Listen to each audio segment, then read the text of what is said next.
Hello students. Last video में हमने discuss किया था थोड़ा सा बेसिक्स ऑफ कंप्यूटर के बारे में। उसी को कंटिन्यू करते हुए हम आगे चलते हैं।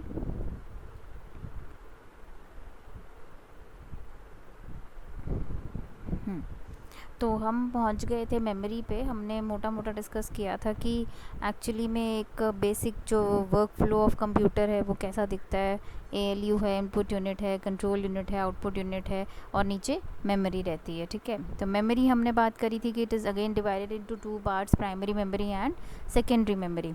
और प्राइमरी मेमोरी वो जो कि वॉलेटाइल होती है, जिसके बारे में मैंने बताया कि रैम की जो चीज़ आपने अभी ओपन करी है, जैसे मैंने अभी ये पीडीएफ एक ओपन किया हुआ है। ठीक है, तो अगर बाय चांस लाइट चली जाएगी तो ये दोबारा जब मैं सिस्टम को ऑन करूँगी तो पीडीएफ मुझे ओपन स्टेट में नहीं मिलेगा, क्योंकि ये एक्चुअली में सेकेंडरी मेमोरी में पड़ा हुआ है।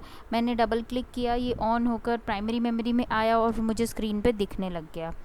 और जैसे ही बंद करेंगे हम सिस्टम को या लाइट चली जाती है, जो भी होता है, तो ये प्राइमरी मेमोरी से वापस हट जाएगा और सेकेंडरी मेमोरी में तो रहेगा ही रहेगा। तो इसीलिए बोला जाता है कि प्राइमरी मेमोरी जो है it is a volatile memory. Volatile means कि whenever we turn off the power, ठीक है, तो वो मेमोरी खाली हो जाती है। तो this is the basic difference between primary and secondary memory. हाँ, प्राइमरी मेमोरी जितनी बड़ी होएगी एक सिस्टम में, वो उतनी ज़्यादा चीज़ों को अपने अंदर एकोमोडेट कर पाएगी। जो जो एप्लीकेशंस आपको रन करनी है वो सारी जब तक प्राइमरी मेमोरी में नहीं आ पाएंगी तब तक वो आपको आप उनको रन नहीं कर पाओगे। और अगर आप साइमल्टेनियसली इकट्ठे ही 8-9 एप्लीकेशंस इकट्ठी चलाना चाहते हो तो आपकी प्राइमरी मेमोरी में इतनी जगह होनी चाहिए कि सारी एप्लीकेशन सेकेंडरी से उठ के प्राइमरी में आ जाएं और आप उनको रन कर सको। और अगर वो जगह नहीं होती तो क्या होता है, स्विचिंग शुरू कर देता है कंप्यूटर। अगर आपकी प्राइमरी मेमोरी छोटी होती है तो वो सिर्फ 4 एप्लीकेशंस को ही सपोज एडजस्ट कर पाया, बाकी 4 को उसने साइड पर रख दिया। जैसे ही आपने बाकी 4 में से किसी एक को चलाने की कोशिश करी तो उसने एक को थोड़ी देर के लिए वापस भेजा और जो आपने रन करनी थी उसको थोड़ी देर के लिए वापस रैम में लेकर आया। तो ये स्विचिंग से क्या होता है कि थोड़ा सा स्पीड में फ़र्क आ जाता है। इसलिए हम कहने लग जाते हैं कि कंप्यूटर की स्पीड स्लो है, और फिर हम किसी इंजीनियर के पास जाते हैं तो वो बोलता है कि रैम बढ़वाओ। क्योंकि रैम इसीलिए बढ़वाओ कि ताकि आपकी सारी एप्लीकेशंस इकट्ठी जो आप चाहते हो वो सारी रैम में, जो आपकी प्राइमरी मेमोरी है, उसमें एडजस्ट हो जाएं। So this is the basic concept. क्यों बोला जाता है कि स्पीड बढ़ानी है तो रैम बढ़ाओ। हम मान तो लेते हैं, हम लोग सब समझ लेते हैं, एक दूसरे से बात करते बोल देते हैं कि स्पीड बढ़ानी है तो रैम बढ़ाओ, लेकिन क्यों बढ़ानी है? तो ये अभी मैंने आपको रीज़न बताया। क्योंकि जो एप्लीकेशंस आप रन करोगे, और आजकल हर किसी का शौक़ होता है कि हमने ये भी चलाना है, ये भी चलाना है और सब कुछ इकट्ठे ही चलाना है। इतना सब्र तो किसी में है नहीं कि एक चीज़ चला के रन करके फिर बंद करके दूसरी ऑन कर लें। नहीं, हमको सब कुछ इकट्ठे ही चलाना है। तो जब इकट्ठे वाला इसकी बात आ जाती है, मल्टी प्रोग्रामिंग की बात आ जाती है हमारी, तो फिर उस टाइम रैम आपकी बड़ी होनी चाहिए, सो दैट सारी एप्लीकेशंस जितनी आपने रन करनी है वो इकट्ठी एक साथ एकोमोडेट हो पाए रैम में, तभी आपकी स्पीड कंप्यूटर की ठीक रहेगी। अगर थोड़ी थोड़ी करके उसको स्विचिंग करनी पड़ेगी तो वो स्पीड जो है वो स्लो लगने लग जाती है हमें। तो एक और बात है यहाँ पे कि control unit, arithmetic unit and memory together are called the central processing unit और सीपीयू। इन सबको इकट्ठे मिला के जो एक कंसोलिडेटेड वर्ड यूज़ किया जाता है इन सब के लिए, that is CPU.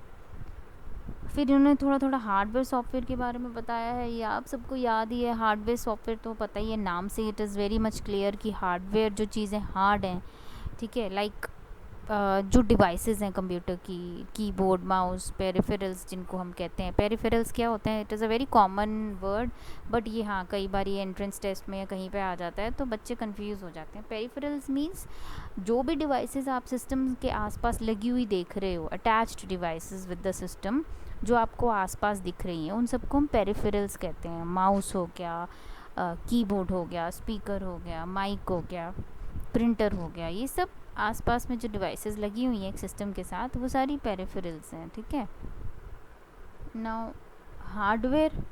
Hardware basically peripherals hardware को भी कहा जा सकता है। तो हार्डवेयर भी वही डिवाइसेस हैं ठीक है। जैसे कैबिनेट है, सीपीयू जिसको हम कह देते हैं, एक्चुअली सीपीयू क्या है, आप लोग तो वो हम लोग शुरू से बच्चों को सिखाते हैं this is CPU, but actually it is a cabinet. जो बॉक्स होता है जिसके अंदर प्रोसेसर लगा होता है जिसको हम सीपीयू कह देते हैं, actually it is a cabinet, तो दैट इज़ अ हार्डवेयर। फिर मॉनिटर जिसको आप छू सकते हो, that is also an hardware, ठीक है। और माउस हो गया, कीबोर्ड हो गया, सारी चीज़ें जिनको हम टच कर सकते हैं वो सब हार्डवेयर हैं। अब हम आ जाते हैं सॉफ्टवेयर पर।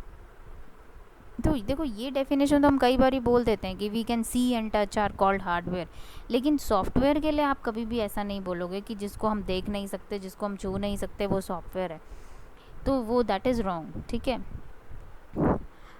लेकिन हाँ, यहाँ लिखा ज़रूर हुआ है वी कैन नॉट सी और touch the software, but that is not the basic definition कि आप शुरू ही ऐसे करोगे, जिस चीज़ को हम देख नहीं सकते, छू नहीं सकते, वो सॉफ्टवेयर हो गया। No, that is not. उसको सेकेंडरी लाइन में आप सेकेंड लाइन में बोल सकते हो, but actually it is not a primary definition.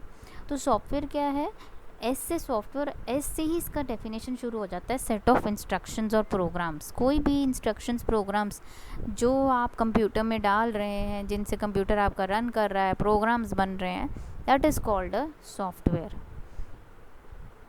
Next, characteristics of computer बचपन से करते आ रहे हैं। क्या क्या कैरेक्टरिस्टिक्स हैं? स्पीड है, एक्यूरेसी है, रिलायबिलिटी है, वर्सेटिलिटी है। वर्सेटिलिटी क्या होता है? स्पीड तो आप सबको पता है क्या होता है, एक्यूरेसी पता है कि ठीक होने को हम एक्यूरेट होना कहते हैं, रिलायबिलिटी जिस पे हम भरोसा कर सकते हैं। मैंने एक बहुत बड़ी सी कैलकुलेशन कंप्यूटर को बोल दी करने को, और मैं यकीन मानूंगी कि उसने जो भी आंसर दिया है वो सही दिया होगा। अगर हमें उसी कैलकुलेशन को करने में हफ्ता लग जाएगा तो कंप्यूटर उस कैलकुलेशन को 1 मिनट में करके दिखा देगा, लेकिन हम ये मान लेते हैं उसी टाइम कि हाँ कंप्यूटर ने जो बताया है वो सही बताया होगा, दैट इज़ रिलायबिलिटी। हम उस पर रिलाई करते हैं। देन वर्सेटिलिटी, वर्सेटिलिटी मतलब कि अलग अलग तरह के काम करना। वर्सेटाइल कि जैसे हम बोल देते हैं ये बच्चा बहुत वर्सेटाइल है, मतलब इसको हर काम आता है और बहुत अच्छे से करता है। तो कंप्यूटर भी हमारा हर काम करता है। आप उसे डाटा एंट्री करवा लो, टिकट बुकिंग कर लो, मैथमेटिकल कैलकुलेशंस कर लो, एस्ट्रोनॉमिकल ऑब्जर्वेशंस कर लो, ठीक है। मतलब अलग अलग variety of work it can perform. गाने सुन लो, पिक्चर्स देख लो, खाने की रेसिपीज़ देख लो, मैथ्स की बड़ी बड़ी कैलकुलेशंस करवा लो, एनीथिंग। तो it is also a versatile device. Storage capacity, ये तो एक कॉमन सी फीचर हो गया कि स्टोरेज तो है ही है कंप्यूटर में, मेन बात तो है ही उसकी कि वो बहुत अच्छा स्टोरेज कर सकता है। नेक्स्ट, एडवांटेजेस ऑफ कंप्यूटर, वही बच्चों वाली बातें आ गई। क्या एडवांटेज है कंप्यूटर के? कि भाई बहुत अच्छी तरह से काम करता है, एक्यूरेसी से करता है, बहुत जल्दी जल्दी काम कर देता है। वो काम जो हमें रोज़ बोले जाएंगे कि भाई हमें रोज़ उठ के ये काम करने हैं, तो हम बोर हो जाते हैं, लेकिन कंप्यूटर कभी भी नहीं बोलेगा कि मैं बोर हो गया।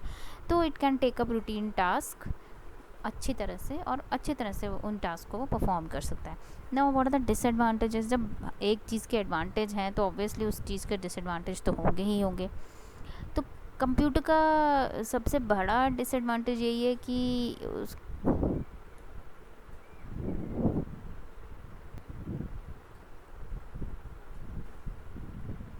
उसकी कोई अपनी इंटेलिजेंस नहीं है, आर्टिफिशियल इंटेलिजेंस है उसमें, और जो आप उसको बोलोगे वो करेगा, अदरवाइज़ अपना दिमाग नहीं लगाएगा कुछ भी किसी भी काम में। दूसरा disadvantage, regular electric supply is necessary, कि आपको इलेक्ट्रिसिटी उसको देनी होगी। और लैपटॉप्स में ये रहेगा या बाकी डिवाइसेस में ये रहेगा कि हाँ उनको भी इलेक्ट्रिसिटी तो चाहिए ही है चार्ज होने के लिए, तो एक बारी चार्ज हो जाए फिर उसके बाद वो चल सकते हैं। तो इलेक्ट्रिसिटी तो लेकिन चाहिए ही चाहिए, ठीक है। So these were the basic things. और अभी हम आ जाते हैं अगले टॉपिक पे, which is booting.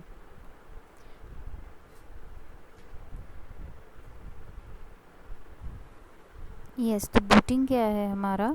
Starting a computer और a computer embedded device is called booting, ठीक है। किसी भी चीज़ को स्टार्ट करना, कंप्यूटर से रिलेटेड कोई चीज़ हो, मीन्स कंप्यूटर इटसेल्फ को स्टार्ट करना, या फिर कंप्यूटर किसी डिवाइस के अंदर लगा है छोटा सा, तो उसको भी स्टार्ट करने को हम बूटिंग बोलेंगे। बूटिंग जो है आपका basically it is of 2 types. हम उस पर आ जाते हैं पहले, कोल्ड बूटिंग और वार्म बूटिंग। जब आप पहली बार ही सिस्टम को शुरू कर रहे हो, मतलब एक दिन में, जैसे आप सुबह सुबह आए लैब में और आपने सारे सिस्टम्स को ऑन किया पावर से, that is called cold booting. और अगर आपका सिस्टम रन कर रहा था, कुछ एरर आ गई, चलते चलते रुक गया, हैंग हो गया, आप उसको रीस्टार्ट करते हो, रीबूट करते हो, ऐसी बूटिंग को हम बोलते हैं वार्म बूटिंग। तो warm booting is always faster than the cold booting, because इसमें इसमें यहाँ लिखा है बायस इज़ नॉट रीलोडेड। अब बायस